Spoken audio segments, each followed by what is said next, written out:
There's something that drives logo designers insane. It's branding ourselves. Despite having a profession in which we design countless logos for clients, when it comes to making a logo for ourselves, many people hit some sort of bizarre mental block. You'd think that it would be easier for us to design a logo for ourselves since there's no one else that knows us better, but this is often not the case. It's not uncommon for a logo designer to spend months or even years striving to design a logo for themselves which they may find even half acceptable. In many cases, people just make do with a logo they aren't even happy with, just for the sake of conducting business. This phenomenon, which is so real, even prompts logo designers to hire other logo designers to design a logo for them. I've been stuck in this cycle for a number of years, though I've been resilient in hiring another logo designer.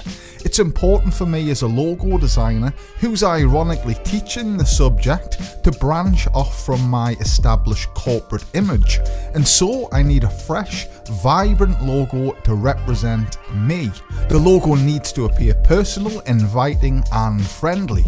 Just recently I put pencil to paper using my trusted grid pad, and lo and behold, after a venture lasting years, I've finally reached a logo design solution that I'm happy with.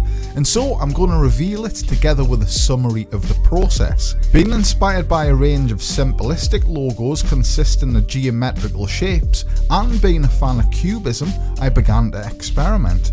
Taking advantage of the grid using a 4x4 square for each letter, I focused upon the name Dan in uppercase characters, which is obviously an abbreviation for my name. In the second sketch, I realised that the capital A could be simplified into a triangle and still retain legibility. In the next instances beneath, I realised that this triangle shape could be fashioned into the tip of a pencil, with a gap to separate the wood and lead portions. Naturally, the pencil represents the designer's sketching process. A pencil is a very common symbol amongst designer logos, so at this stage I wasn't confident that it was something original, but I pressed on to see what the other characters could offer. Next, I went on to simplify the N by first drawing a square. I then introduced a gap on the diagonal to make a figurative character consisting of two triangles. Thankfully, against the other shapes, this held legible as the letter N. I then realised that the characters could be rearranged to form a pencil shape. The pencil tip could be rotated 90 degrees to the left and placed first. The N shape could be placed in the centre as the pencil shaft. And finally, the D shape could be placed at the end. Following this realisation, I then discovered that the D could be the eraser of the pencil.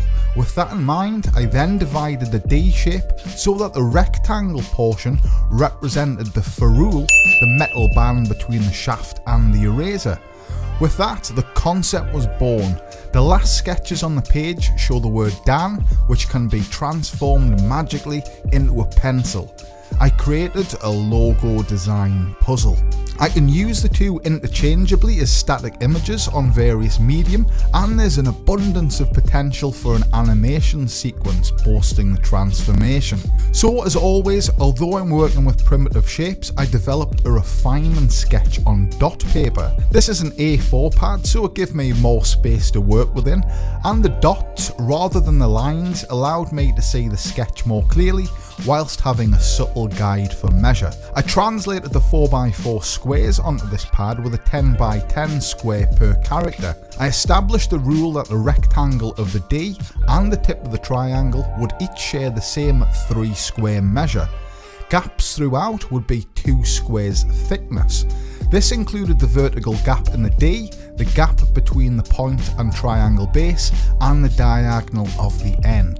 So with this refinement sketch complete, it was time to head over into Adobe Illustrator to digitize the design. Here we have the refined sketch placed onto the canvas. I'm going to redevelop the 10x10 grid which I have on paper.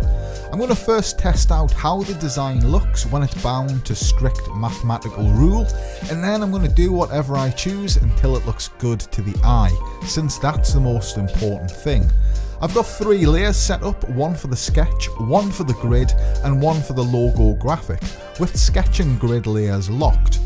So now I'm working on the D shape, pulling out that rectangle to 3 squares thickness, then pulling out a circle using the ellipse tool, starting at the top left of the grid and ending at the bottom right to make things perfect, before halving it at the central point. This leaves the 2 square gap. Unlocking and copying across 2 more 10x10 grids, I'm now using the pen tool to draw a triangle, starting at bottom left and clicking 5 squares in central at the top, before clicking bottom right and closing the shape at the left. Again, using the grid as a measure, I'm pulling out a rectangle 2 squares thickness and deducting that using minus front to form the gap. For the N, I'm pulling out a simple square covering the whole 10x10 area, holding shift to keep its ratio. Using the 2 square gap in the triangle as a measure to make a guide, I form a rectangle rotated 45 degrees clockwise. I then ensure that the central point of top and bottom of the rectangle are dead on the corners. With that done, that's the logo on paper, digitized. Already I can see that this could look so much better, so I'm breaking free from the mathematics and I'm reducing the size of those gaps since they look far too big. First, I'm extending the rectangle towards the right in the D shape to make the gap smaller to my liking. Then I'm using the rectangle to make a guide. After redrawing the triangle, I'm using the guide and deducting it from the shape again to leave the gap. And I'm pulling out a square and repeating the same process for the N, deducting the guide on the diagonal. Due to the point of the triangle lacking surface area, I'm counteracting the optical illusion which is present. It appears that the shape doesn't meet the height of the D and the N at the top, and so I'm overcompensating by making it taller, using the green rectangle as a means to measure. The official term for this is called overshooting. Now, coming to the colours which I've pre-selected, we have a grey in the D to represent the metal, a pink for the eraser, a yellow for the wood of the pencil point of the A grey for the lead, and the 2 shades of blue for the N, which is to be the pencil body. One blue is darker to depict shadow on the underside of the pencil. With the colours assigned, it's time to assemble a puzzle. Entering outline mode for precision, I can use the same universal gap size to dictate the spacing between each shape of the pencil. With a very slight adjustment to the pencil point, rotating it to ensure that it still functions when it's upright, the mission approaches closure. The shapes appearing as building blocks assures the student that a simple, thoughtful design approach can render a project child's play.